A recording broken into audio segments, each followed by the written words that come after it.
Good evening बच्चों। तो आज हम लोग पढ़ेंगे लाइट चैप्टर का एक महत्वपूर्ण टॉपिक, दर्पण के परावर्तन का सूत्र।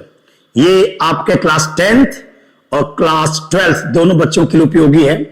तो दर्पण के परावर्तन का सूत्र होता है 1/f बराबर 1/v प्लस 1/u का निगमन करेंगे, पर इस फार्मूले का डेरिवेशन करेंगे और इसके बाद जब ये फार्मूला जब प्रूव हो जाएगा तो इसके आधार पर हम लोग न्यूमेरिकल्स इसका लगाना शुरू करेंगे। दर्पण से संबंधित न्यूमेरिकल्स कैसे लगाए जाते हैं उसमें हम लोग एक लीनियर प्रोग्रामिंग, लीनियर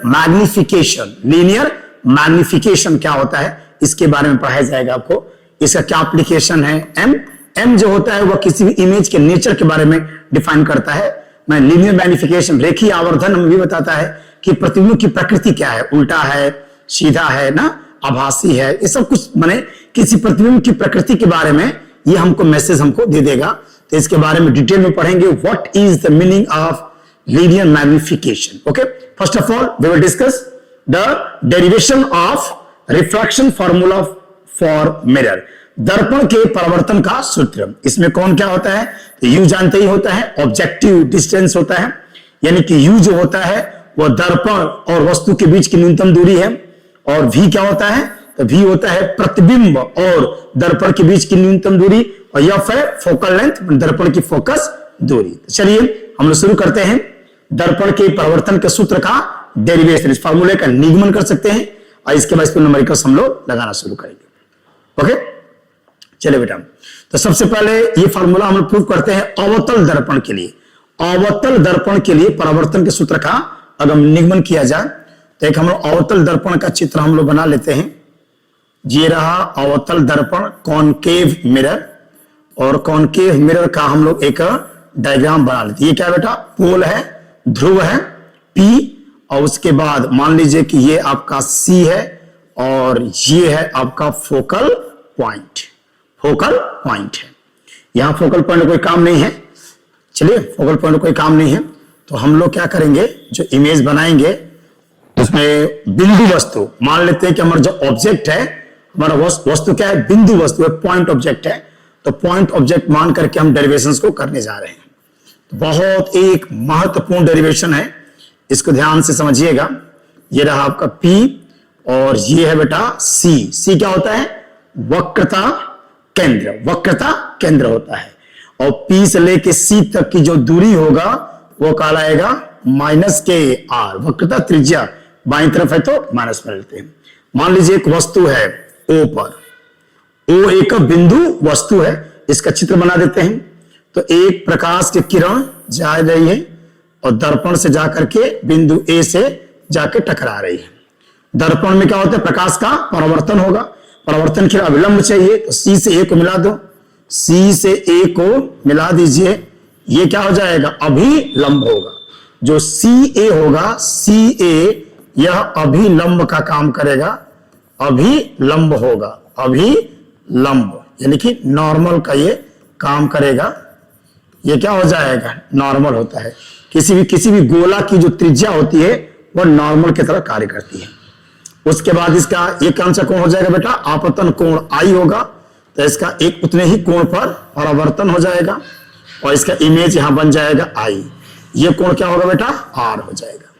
और हम जानते हैं कि आपतन कोण I और परावर्तन कोण R आपस में क्या होते हैं, बराबर होते हैं। ठीक है, चलिए इसमें मान लेते कौन क्या है, P से लेके O तक ये कहलाएगा -KU, P से लेके I तक ये कहलाएगा -KV, क्योंकि O क्या है, वस्तु इसमें है, इसमें O जो है वह वस्तु है और I क्या है, I प्रतिबिंब है, I प्रतिबिंब है, इमेज है।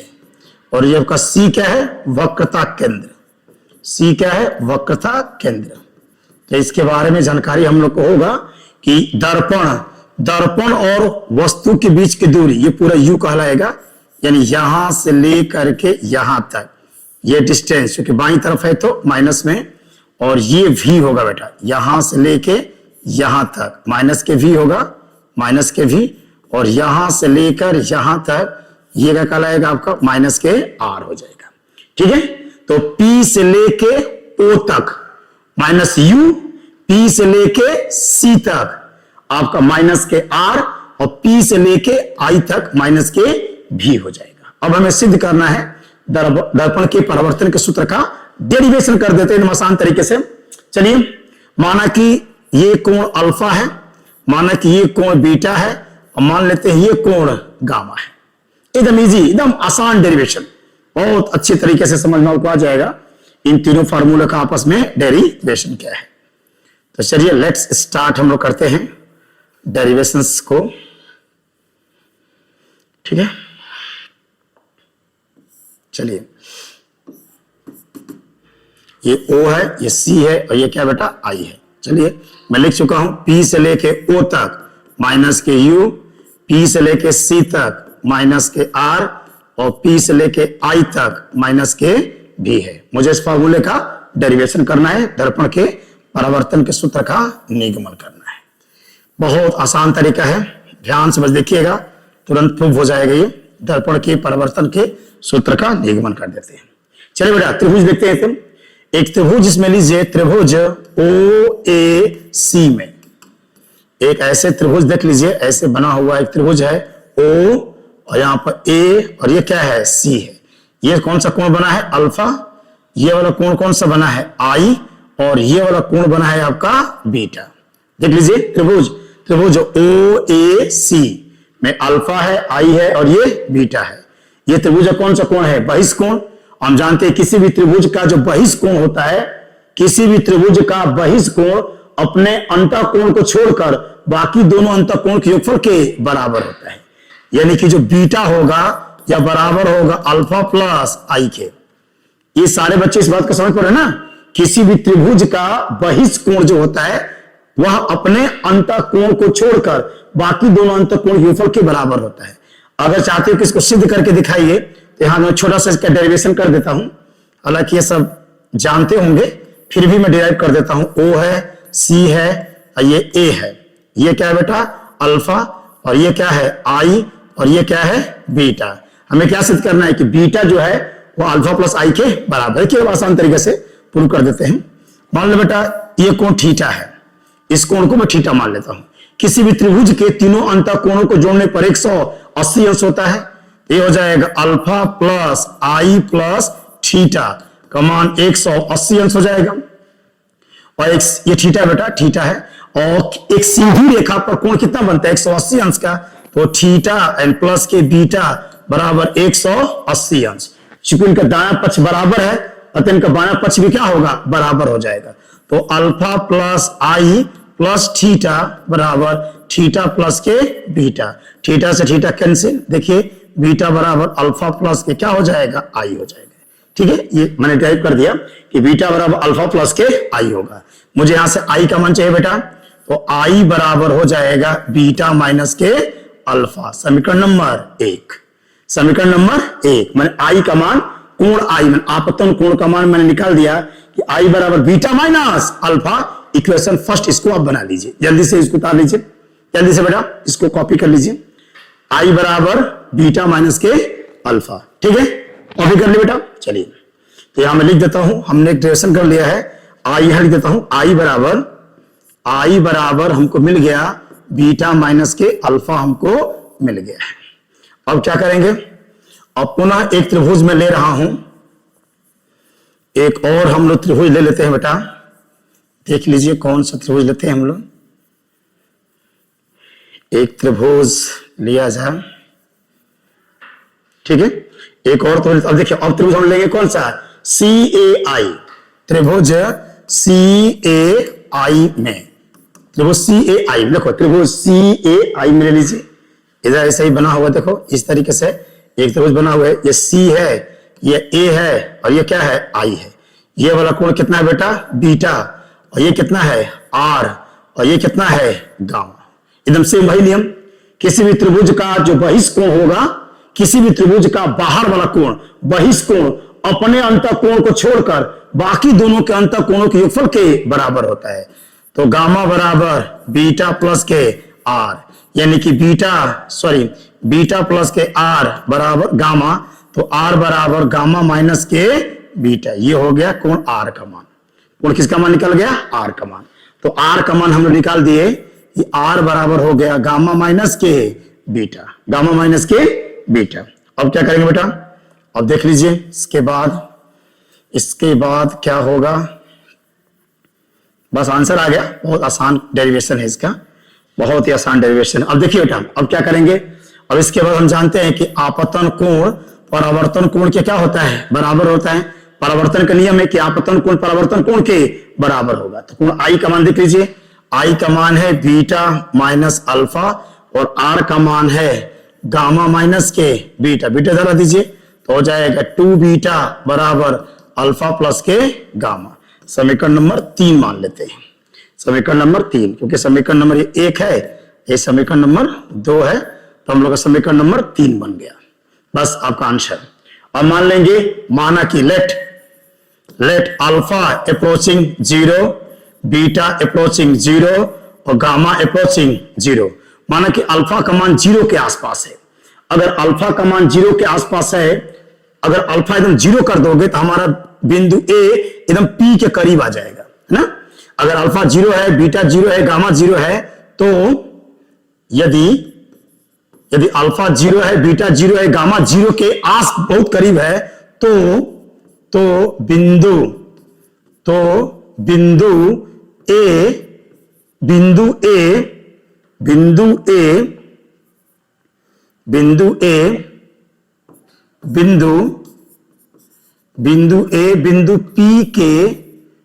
पी के बहुत समीप होगा,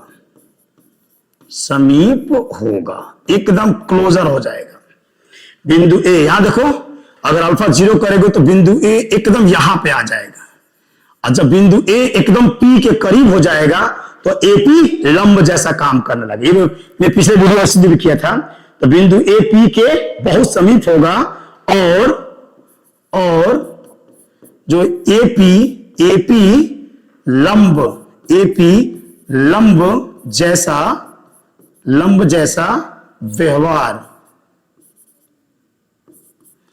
जैसा व्यवहार करने लगता है। ठीक है बेटा, माने एपी जो होगा वह परपेंडिकुलर जैसा काम करेगा। अगर हमारा बिंदु ए एकदम पी के क्लोजर हो जाएगा तो एपी को लंब माना जा सकता है इस दशा में। तो लिखा गया, अगर बिंदु ए पी के बहुत समीप होगा तो एपी लंब जैसा व्यवहार करने लगता है, माने एपी लंब जैसा बन जाता है। अब चलिए, तो हमने मान लिया कि अल्फा 0 के आसपास है, बीटा 0 के पास है, आसपास है, गामा भी 0 के आसपास है। तो हमारा जो एपी है, एपी बिल्कुल परपेंडिकुलर की तरह कार्य करने लगता है। अब आपका आंसर आ जाएगा। अब आंसर कैसे आएगा देख लीजिए, अब आंसर कैसे आएगा इसको देख लीजिएगा, इसको कैसे काम करेगा इसको देखिएगा।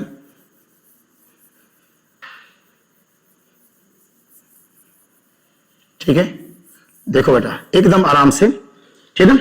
अगर बिंदु ए है ना, अल्फा यदि 0 के आसपास है, अल्फा बहुत छोटा है, तो हमारा बिंदु ए एकदम पी के करीब हो जाएगा और एपी लंब जैसा कार्य करने लगता है।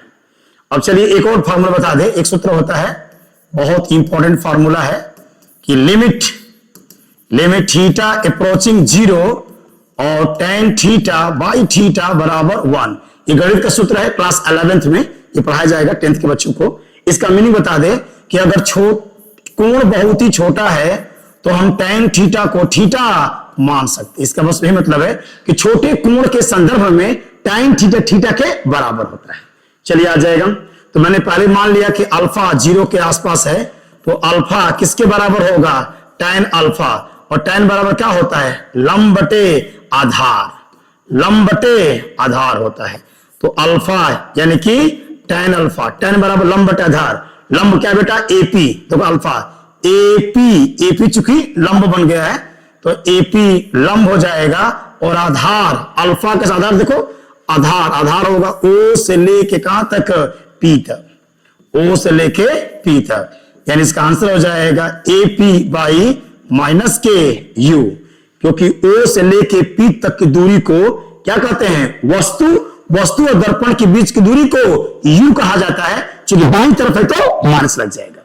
चलिए द सेम वे ऐसे लगाइए बीटा, क्योंकि सब जीरो है ना, अल्फा भी जीरो है, बीटा भी जीरो के आसपास है और गामा भी जीरो के आसपास है। तो अगर बीटा, तो बीटा बराबर क्या हो जाएगा, टेन बीटा, टेन बराबर लंब बटे आधार, लंब बटे आधार हो जाएगा। और अगर लंब निकाले टेन बीटा को, ये वाला कोण, इस कोण के संदर्भ में ये वाला बीटा, तो ये हो जाएगा हमारा एपी, लंब बन चुका है, ये हो जाएगा लंब, और ये हो जाएगा बेटा यहां से लेके यहां तक क्या हो गया, आधार हो गया। तो एपी और आधार होगा सी से लेके पी तक, यानी कि पीसी, और ये हो जाएगा बेटा एपी बराबर माइनस के आर हो जाएगा। वैसे गामा निकाल दो, तो गामा बराबर क्या हो जाएगा, टेन गामा, यानी वैसे ही लंब और बटा क्या हो जाएगा, आधार हो जाएगा। लंब, लंब तो हो जाएगा एपी और आधार, आधार हो जाएगा पी से लेके आई तक, पी आई, यानी हो जाएगा एपी बाई माइनस के भी। तीनों का मान मैंने निकाल दिया बेटा, तीनों का मान मैंने निकाल दिया। क्या हो गया, तीनों का मान में आपका निकल गया, अल्फा का मान निकल गया, बीटा निकल गया और गामा निकल गए। इन अल्फा बीटा गामा का मान समीकरण नंबर 2 सॉरी समीकरण 3 में रख दीजिए, बस आपका आंसर क्लियर हो गया। जल्दी पैरेलल फ्रांसिस्को समीकरण नंबर 3 में बस इनको रखिए, अल्फा बीटा गामा। देखिए एपी लंब है नहीं, लेकिन एपी लंब जैसा काम करने लगेगा यदि कोण बहुत ही छोटा है। जब अल्फा 0 के करीब होगा, बीटा 0 के करीब होगा, गामा 0 के करीब होगा, तो बिंदु ए एकदम पी के करीब पहुंच जाएगा और हमारा एपी को लंब मान सकते हैं। इस दशा के लिए डेरिवेशन किया जा रहा है। अब अल्फा बीटा गामा इन तीनों का मान समीकरण नंबर 3 में रख देते हैं। समीकरण नंबर 3 में रखता हूं, देखिए तो समीकरण नंबर 3 हम लोग क्या था कि 2 बीटा बराबर अल्फा प्लस गामा। चलो बेटा बोलो बीटा 2, बीटा बताइए बीटा का मान कितना निकला है, तो बीटा का मान आया होगा एपी और बाई माइनस के आर। अल्फा कितना आया था देख लीजिए, एपी बाई माइनस के यू, और प्लस गामा कितना है, एपी बाई माइनस के भी। चलिए एपी काट दो, देखो यहां भी एपी है, यहां भी एपी है, यहां भी एपी है, तो माइनस के 2 by R equals minus 1 by u और माइनस 1 बाई भी। दोनों पक्षों को चिन्ह बदल दीजिए, तो यह हो जाएगा 2 बाई आर बराबर 1 बाई यू और प्लस 1 बाई भी। एक डेरिवेशन कराया गया है दर्पण के लिए, दर्पण की फोकस दूरी और वक्रता त्रिज्या में संबंध, तो लिख देंगे।